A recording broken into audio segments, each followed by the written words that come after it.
Konten kreator sekaligus pengusaha Denise Caryesta kembali sambangi Polda Metro Jaya, Jakarta Pusat hari ini, Rabu, tanggal 14 September tahun 2022.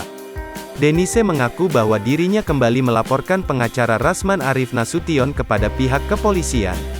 Laporan buat si Rasman, ujar Denise ditemui di Polda Metro Jaya, Jakarta Pusat, Rabu, tanggal 14 September tahun 2022. Kali ini, Denise melaporkan pengacara tersebut atas dugaan kekerasan seksual secara verbal yang dilakukan Rasman terhadap dirinya.